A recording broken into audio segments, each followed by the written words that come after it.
Então, vamos lá. O nosso terceiro bimestre, ele inicia também com trocas de calor, tá?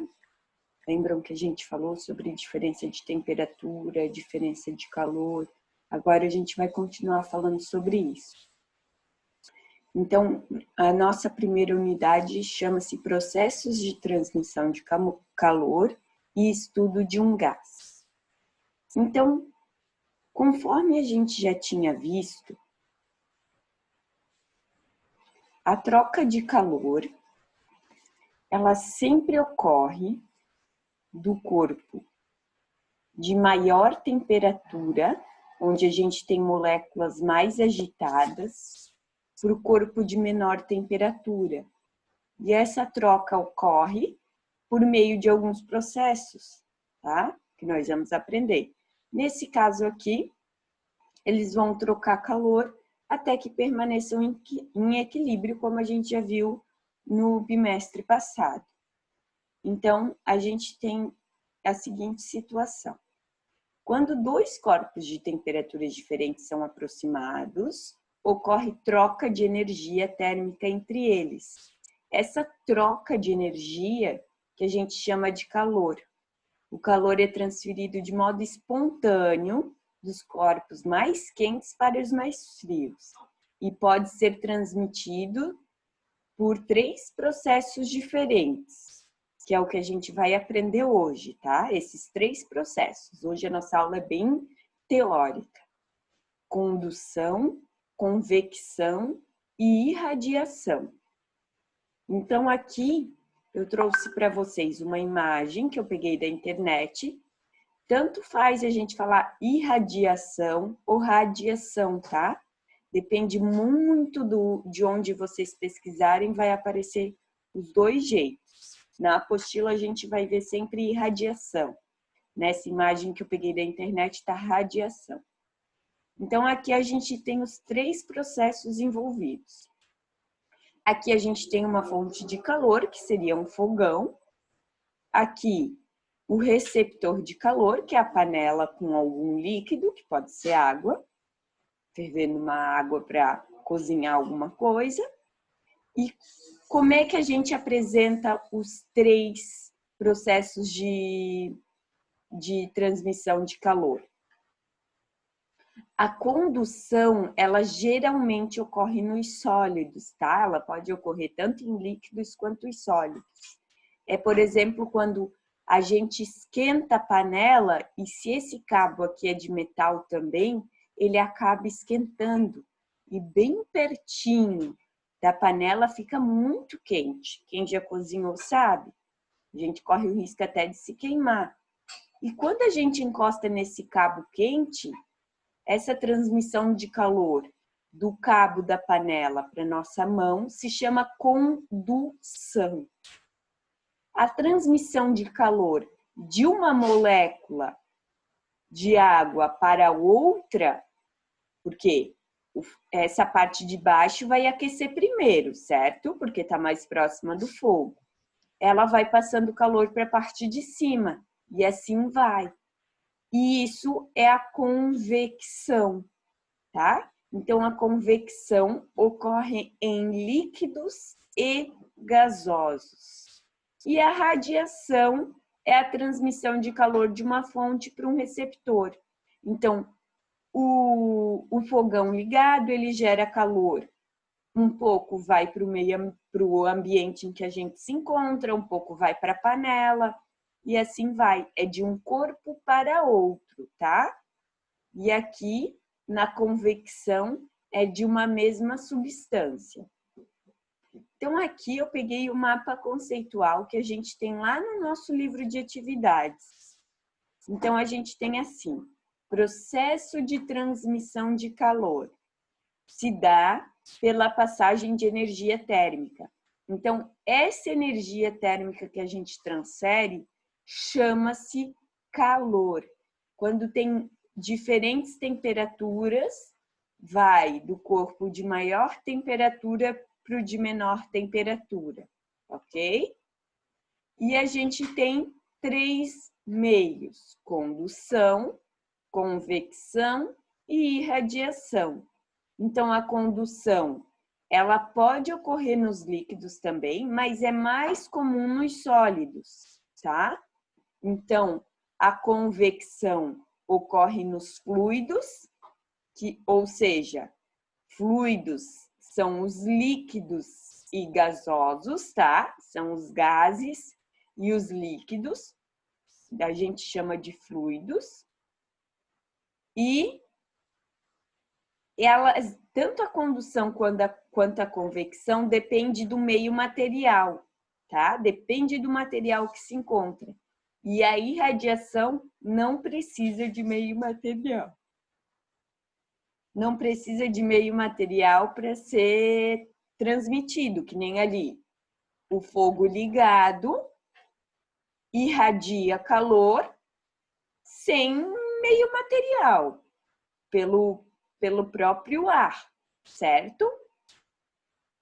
E nos demais depende do meio material. Nós vamos ver alguns exemplos na apostila, vai ficar bem claro. Nós não vamos avançar muito hoje, tá? Sexta-feira e início do terceiro bimestre, então vamos bem com calma.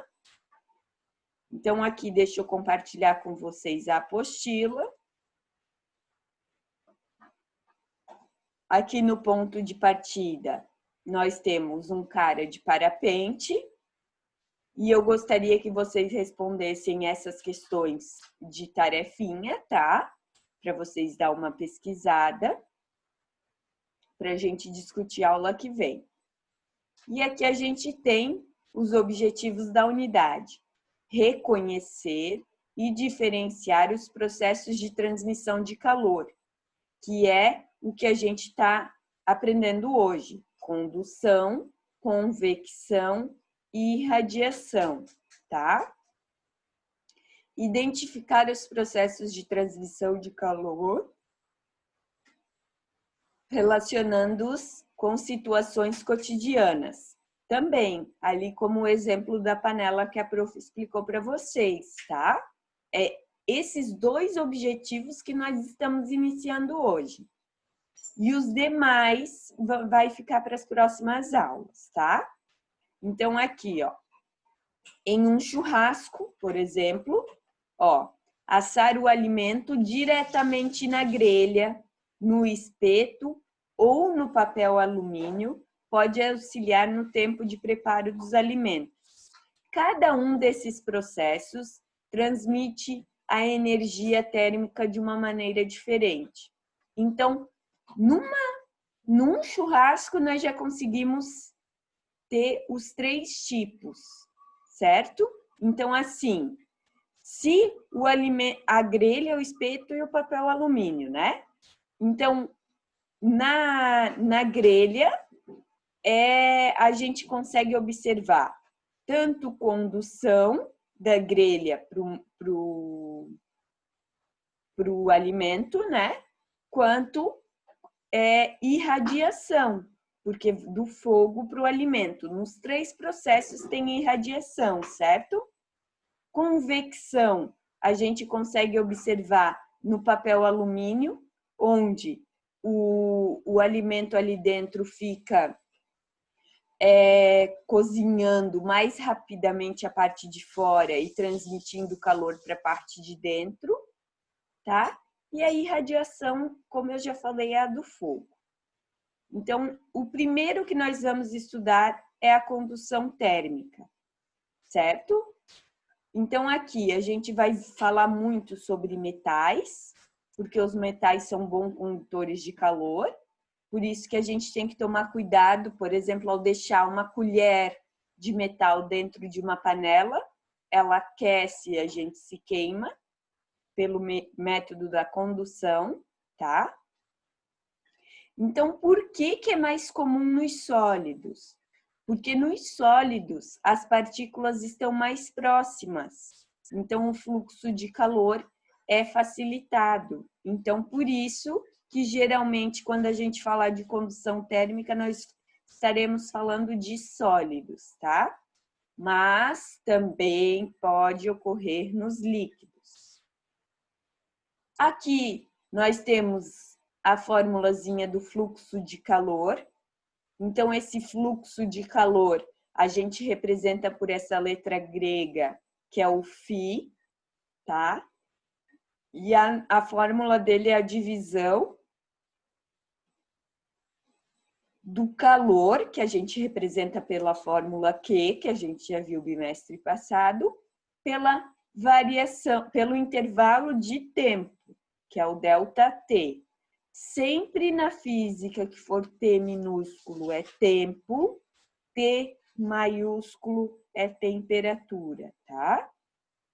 Então, aqui, esse φ, a gente vai usar a unidade de medida watt para ele, tá? No sistema internacional. A quantidade de calor, como a gente já viu, é em joule e o tempo em segundos, tá?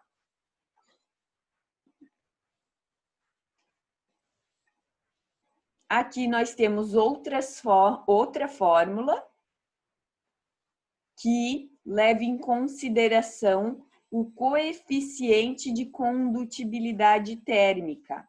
Esse coeficiente é essa letra K aqui. E isso é tabelado, depende do tipo de material, conforme vocês estão vendo aqui na minha apostila. Cada material tem o seu coeficiente, tá?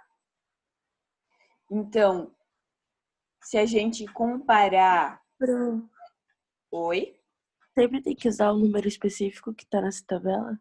Sim, depende do material. Estão vendo aqui que os metais, o coeficiente deles é bem maior, porque os metais são bons condutores. Então, quando a gente for usar essa fórmula, que leva em consideração o material, nós vamos ter que usar esta tabela ou o próprio enunciado vai dar esse valor, tá? Então, o que seria esse A aqui? É a área, é a seção transversal que o calor passa. Por exemplo, aqui, o calor está passando num tubo, vamos dizer. Esse tubo pode ser uma haste metálica, qualquer coisa, de seção cilíndrica. Essa área vai ser um círculo, porque se a gente partir esse cilindro, a seção transversal dele é um círculo, certo? Então, seção transversal é a seção perpendicular ao fluxo do calor, ok? E nós vamos ter a diferença de temperatura e o comprimento, ok? Então, área e comprimento tem que estar em metros, área em metro quadrado, comprimento em metro. O coeficiente de condutibilidade térmica é em quilocaloria por hora, metro grau Celsius, e a temperatura em grau Celsius, tá? Ou Kelvin, depende das unidades. Então, aqui nós temos os exercícios sobre condução. Vamos passar para convecção. Então, convecção, como a gente viu, ocorre nos fluidos, ou seja, líquidos e gases, tá? Sempre que vocês verem as palavras fluidos, são os líquidos e os gases, tá? E a gente vai voltar a falar um pouquinho de empuxo, de pressão, só que vai ser bem teórico, tá? Acredito eu que, por enquanto, a única fórmula nova que a gente vai ver é aquela de fluxo de calor, tá? Aqui a gente tem falando sobre a dilatação térmica, então a gente tem a fórmula da massa específica, que é massa sobre volume, que a gente viu lá no primeiro bimestre já. Então, exemplos de convecção, que a gente costuma ouvir, correntes de convecção, dentro da própria geladeira, ar-condicionado, certo? Aqui explica o processo de inversão térmica.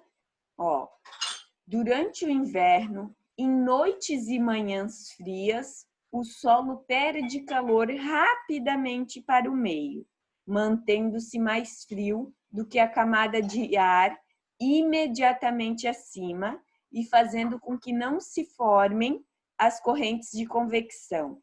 Esse fenômeno, denominado inversão térmica, impede que a poluição atmosférica seja dispersada, pois a renovação do calor deixa de ser eficiente e a formação das correntes de convecção é prejudicada. Então, no inverno, é mais difícil ocorrer essas correntes de convecção, tá? Devido às baixas temperaturas.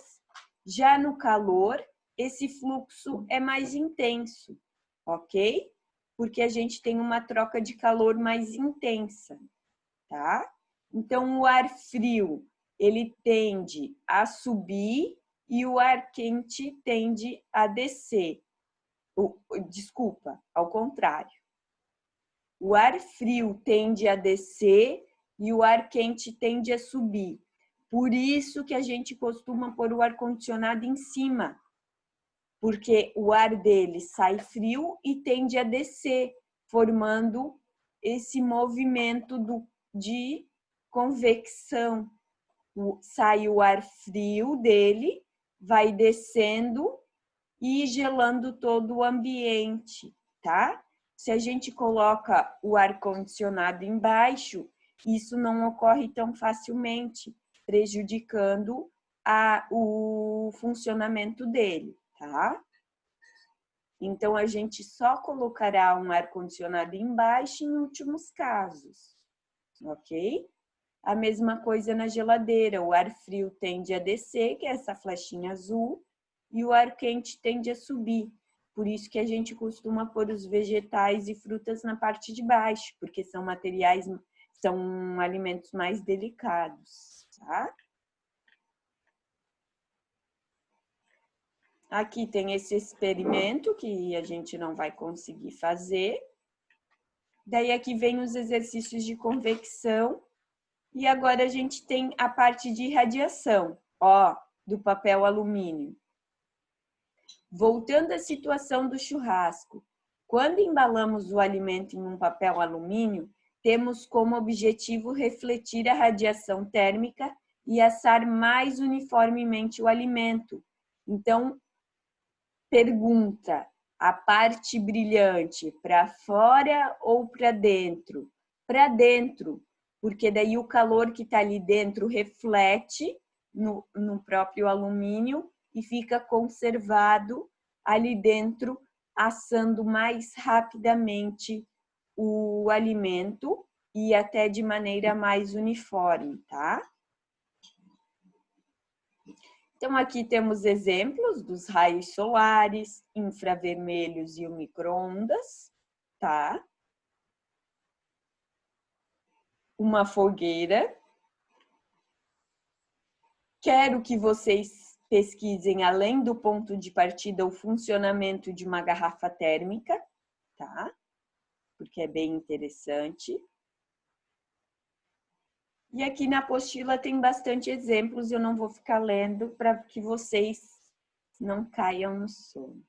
Então, essa lei de Stefan e Boltzmann, nós vamos deixar para a aula que vem, nós não vamos avançar, porque daí vai começar a entrar as nossas partes de conta, tá? Então, hoje eu vou ficar com a parte mais conceitual, tá? De convecção, condução, convecção e irradiação. E aquele mapa conceitual que eu mostrei para vocês é lá do nosso CA, tá? Então, alguém gostaria de tirar alguma dúvida?